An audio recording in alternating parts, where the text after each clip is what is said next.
بسم اللہ الرحمن الرحیم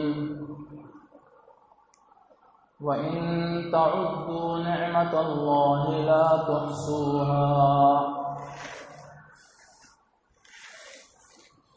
محترم حضرات،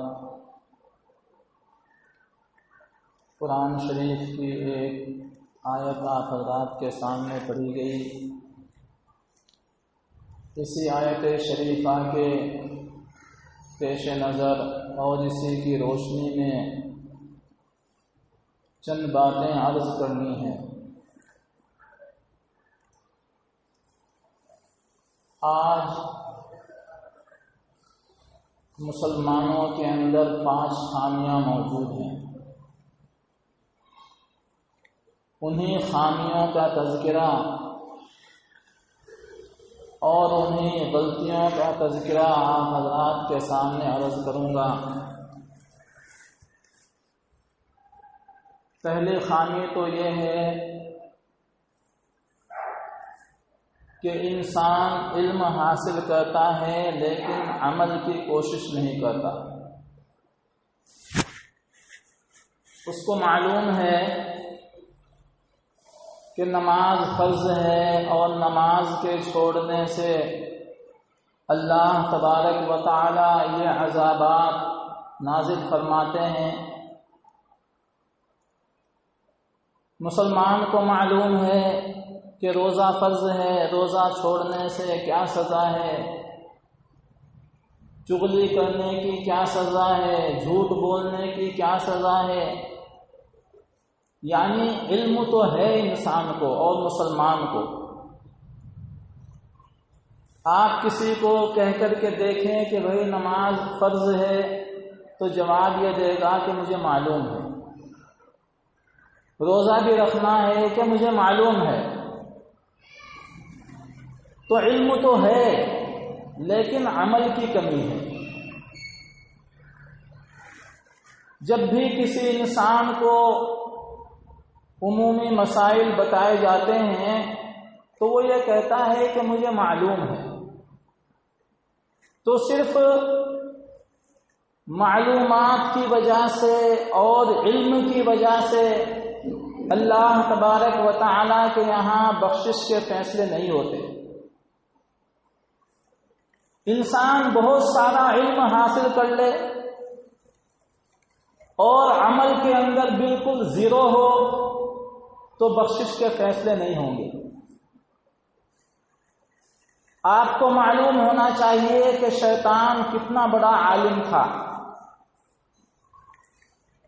بہت بڑا عالم، سب کچھ اس کے علم کے اندر تھا، لیکن کیا اللہ تبارک و تعالی نے اس کی بخشش کے فیصلے فرمائے؟ اگر علم کی بنیاد کے اوپر بخشش ہوتی تو ہم سے پہلے شیطان کی ہو جاتی، لیکن اللہ کے یہاں علم کی بنیاد کے اوپر بخشش نہیں ہوگی بلکہ عمل کی بنیاد کے اوپر بخشش ہوگی۔ اس لیے مسلمانوں کی اور آج کے دور کی یہ پہلی خامی ہے کہ علم تو حاصل کر لیتا ہے انسان لیکن عمل کے اندر کوڑا رہتا ہے، اور اللہ کے یہاں بخشش علم کے اوپر نہیں بلکہ عمل کے اوپر ہے۔ اس لیے یہ پہلی خامی ہے، اس خامی کو بھی دور کرنے کی کوشش کرنی چاہیے۔ دوسری خامی یہ ہے اور مسلمان کی دوسری غلطی یہ ہے کہ اللہ تبارک و تعالی سے نعمتیں مانگتا ہے اور اللہ تبارک و تعالی نعمتیں اس کو دیتے بھی ہیں۔ ان نعمتوں کو انسان استعمال بھی کرتا ہے۔ قسم قسم کی نعمتیں ہیں اللہ تبارک و تعالی کی دی ہوئی۔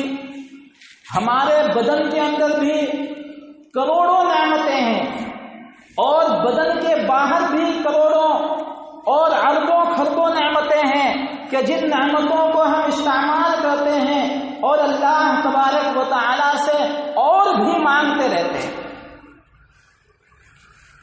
تفصیل میں جانے کا موقع نہیں، مختصر یہ ہے کہ بدن کے اندر آنکھ کی نعمت ہے، کان کی نعمت ہے، ہاتھوں کی نعمت ہے، پیٹ کی نعمت ہے، پیروں کی نعمت ہے، عقل کی نعمت ہے، دماغ اور دل کی نعمتیں ہیں.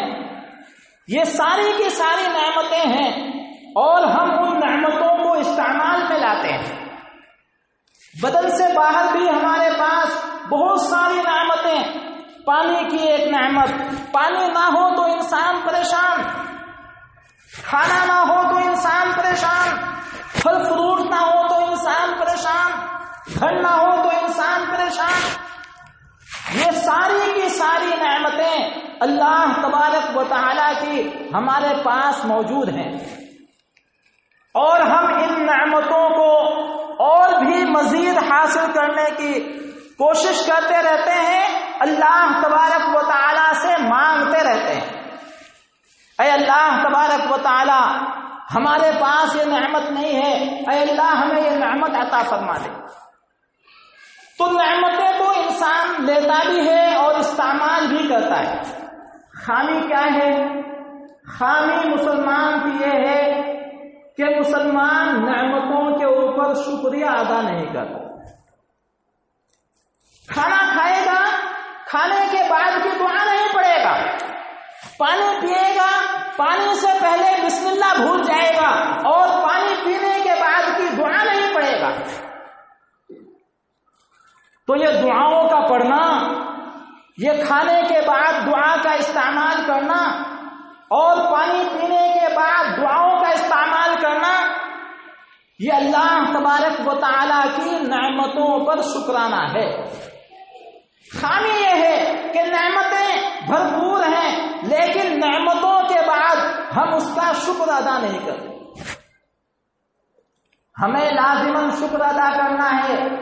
ایک بزرگ فرماتے ہیں کہ یہ انسان ایسا ہے، اللہ کی نعمتیں استعمال کر کے اس کے دانت تو گھس جاتے ہیں لیکن نعمتوں کے اوپر شکریہ ادا کرنے کے بعد اس کی زبان نہیں گھستی. اس لیے ہمیں نعمتوں کے اوپر بہت زیادہ شکریہ ادا کرنا ہے. اور تیسری خامی مسلمان کی یہ ہے کہ گناہ ہو جاتا ہے مسلمان سے لیکن استغفار نہیں کرتا. گناہ تو ہر بندے سے ہوگا. انسان نسیان سے مرکب ہے جس کے معنی آتے ہیں بھول اور چوک کے. ضرور بھی ضرور گناہ ہوگا انسان سے. یہی وجہ ہے جناب نبی پاک صلی اللہ علیہ وسلم نے ارشاد فرمایا کہ اللہ کے یہ بندے اگر ان سے گناہ نہ ہو تو اللہ تبارک و تعالی دوسری مخلوق پیدا فرمائیں گے اور دوسری مخلوق وہ گناہ کرے گی، پھر اللہ تبارک و تعالی سے استغفار کرے گی. تو معلوم یہ ہوا کہ گناہ ہونے کے بعد استغفار اللہ کو بہت زیادہ محبوب ہے. اللہ تبارک و تعالیٰ خوش ہوتے ہیں بندے سے اس حالت میں جب وہ توبہ کرتا ہے. لیکن میرے محترم بزرگوں اور دوستوں، توبہ سوچ کر کے گناہ کرتے رہنا کہ گناہ کے بعد توبہ کر لیں گے، یہ بھی ذلیل حرکت ہے. اور ابھی تو زندگی ہے، معلوم نہیں موت کب آئے گی. ابھی تو ہم جوان ہیں، ابھی تو ہمارے اوپر بوڑھاپا بھی نہیں آیا ہے. 70 سال کا بوڑھا یہ امید لگائے ہوئے ہے کہ ابھی تو میں 90 سال تک جیوں گا. 60 سال کا انسان یہ امید لگا کر کے بیٹھا ہے کہ ابھی تو کب جا کر کے 80 سال ہوں گے اور میری موت آئے گی. تو زندگی کی امید پر توبہ کے اندر تاخیر کرنا یہ ہماری عقل کو برباد کر دیتی اور ہماری عقل کا چراغ بجھانے کی دلیل ہے یہ چیزیں.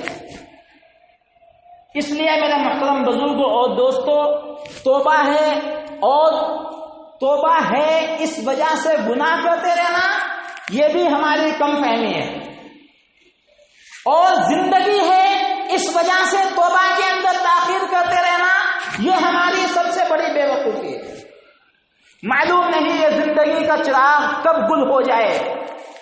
اس لیے فرمایا جناب نبی پاک صلی اللہ علیہ وسلم نے سب سے محبوب سب سے پیارا بندہ اللہ تبارک و تعالیٰ کو وہ بندہ پسند ہے کہ جب اس سے گناہ ہو جاتا ہے فوراً اس کو توبہ کی توفیق ہو جاتی ہے. تو ہم مسلمانوں کی خامی کیا ہے؟ ہم مسلمانوں کی خامی یہ ہے کہ گناہ ہو جاتا ہے اور گناہ کے بعد توبہ کرنے کی توفیق نہیں ہوتی. اس لیے میرے محترم بزرگوں اور دوستوں، توبہ ضرور بھی ضرور، استغفار ضرور بھی ضرور ہر لمحہ انسان کو ادا کرتے رہنا چاہیے. یہ 3 خامیاں ہوئی. اور چوتھی خامی علماء کرام بیان فرماتے ہیں کہ مسلمان کی چوتھی خامی یہ ہے کہ میت کو دفن کرتا ہے لیکن اس سے عبرت حاصل نہیں کرتا.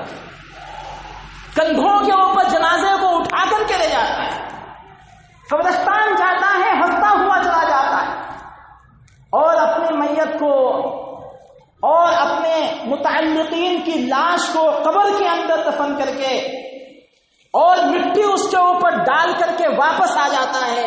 فرماتے ہیں کہ میت کو دفن کیا اور میت کو دفن کرنے کے بعد عبرت حاصل نہیں کیا. یہ اس کی سب سے بڑی خامی ہے. عبرت کیسے حاصل کرنا ہے؟ ایک صاحب کہنے لگے کہ ہمارے پڑوس کے اندر ایک پڑوسی کا انتقال ہو گیا، اچھا بزنس تھا اس کا، جوان العمر تھا، چھوٹے چھوٹے بچے بھی تھے، اس کا انتقال ہو گیا.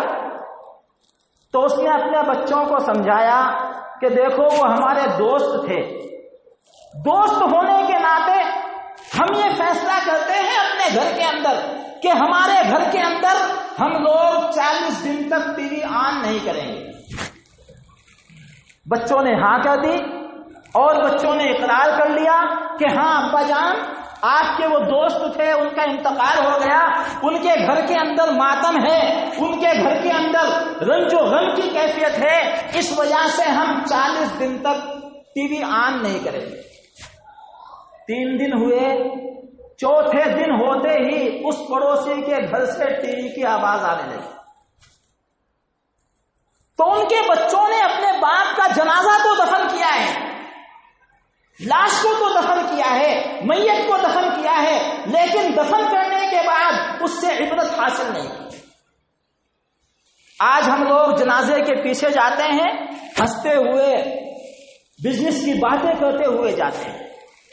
سلف صالحین علامہ شعرانی رحمت اللہ علیہ فرماتے ہیں کہ سلف صالحین کا یہ طریقہ نہیں تھا. جنازے کے پیچھے چلتے تھے تو روتے ہوئے چلتے تھے اور ہر آدمی کی آنکھ سے آنسو جاری رہتا تھا. کسی کو یہ معلوم نہیں ہوتا تھا کہ اس جنازے کا والی کون ہے، کسی کو یہ معلوم نہیں ہوتا تھا کہ یہ جو جنازہ جا رہا ہے اس کے بھائی بہن کون ہے اور اس کی اولاد کون ہے، کسی کو یہ معلوم نہیں ہوتا تھا. سارے لوگوں کے اوپر غم کی کیفیت طاری ہوتی تھی اور سارے لوگوں کی آنکھوں سے آنسو روانہ ہوتے. اس لیے میرے محترم بزرگوں اور دوستوں، یہ ہماری چوتھی خامی ہے کہ ہم لوگ میتوں کو دفن کرتے ہیں اور دفن کرنے کے بعد ہم عبرت حاصل نہیں کرتے. حضرت حسن بصری رحمت اللہ علیہ، ان کے تعلق سے آتا ہے کہ وہ جب قبرستان جاتے تھے اتنا غمگین ہو جایا کرتے تھے اور غم سے اتنا نڈھال ہو جایا کرتے تھے کہ بے ہوش ہو جایا کرتے تھے. اور جس کھاٹ کے اوپر، جس پلنگ کے اوپر مردے کو لٹا کر کے لے جایا جاتا تھا، اسی پلنگ کے اندر لٹا کر کے ان کو واپس لاتے تھے. حضرت حسن بصری رحمت اللہ علیہ، یہ کیفیت تھی ان کی. تو یہ کیفیت ہونی چاہیے مسلمان کی بھی کہ میت کو دفن کیا تو اس سے عبرت حاصل کریں. کچھ سوچیں کہ ہمیں اب اچھے کام کرنے ہیں، یہ ہم میت کو دفن کر کے جا رہے ہیں، ہمارے ساتھ بھی یہ معاملہ ہونے والا ہے، تو اس سے ہم کو چاہیے کہ ہم عبرت حاصل کریں. حضرت رابعہ بصریہ رحمت اللہ علیہ فرماتی ہیں کہ آج کا مسلمان ایسا ہے استغفار کرنے کے بعد بھی اس استغفار کے لیے بھی استغفار کی ضرورت پڑتی ہے، یعنی اتنی غفلت کے ساتھ وہ انسان استغفار کرتا ہے۔ اس لیے میرے محترم بزرگوں اور دوستوں، ہماری چوتھی خامی یہ ہے کہ ہم لوگ میت کو دفن کرتے ہیں لیکن عبرت حاصل نہیں کرتے۔ اور پانچویں خامی علماء فرماتے ہیں، غور سے سننے کا مقام ہے کہ علماء کے بیانات سنا جاتے ہیں، صلحاء کی نصیحتیں سنی جاتی ہیں، لیکن ان کی پیروی کوئی نہیں کرتا۔ اور آج کل تو یہ وبا پھیلی ہوئی ہے کہ لوگ بیان سنتے ہیں اور بیان کو سننے کے بعد آپس میں کیا تکرار کرتے ہیں، فلاں عالم بہت اچھا بولا، فلاں عالم کے بولنے کے اندر یہ خامیاں رہی، یعنی وہ خامیاں، وہ اچھائیاں ڈھونڈنے کی کوشش تو کرتے ہیں، لیکن وہ کیا کہہ رہا ہے اس کی پیروی کی کوشش نہیں کی جاتی۔ بس یہ ہے ہماری زبانوں کے اوپر کہ میں فلاں مسجد کے اندر گیا تھا، بہت اچھا بیان ہوا، بس یہاں اس حد تک جو ہے ہماری زبانوں سے الفاظ ادا ہو جاتے ہیں، لیکن اس نے کیا کہا ہے اس کی پیروی کریں گے، اس کے اوپر عمل کرنے کی کوشش کریں گے، وہ کوشش ہماری نہیں ہوتی۔ علماء فرماتے ہیں یہ انسان کی پانچویں خامی ہے اور یہ پانچویں غلطی ہے۔ اس لیے اگر مسلمان اور خصوصاً امت محمدیہ کا بندہ اگر ان پانچ خامیوں کو دور کر لے تو وہ انسان ہیرا بن جائے، اللہ کی نظروں میں اس کی قدر ہونے لگے، جناب نبی پاک صلی اللہ علیہ وسلم کی نظروں میں، صحابہ کرام کی نظروں میں، اولیاء اللہ کی نظروں میں ایسے انسانوں کی قدر ہوتی ہے۔ اس لیے اللہ سے دعا ہے کہ اللہ تبارک و تعالی ہمیں ان پانچوں خامیوں کو دور کرنے کی کوشش فرمائے، اللہ تبارک و تعالی عمل کی توفیق عطا فرمائے۔ آمین۔ وآخر دعوانا الحمدللہ رب العالمین۔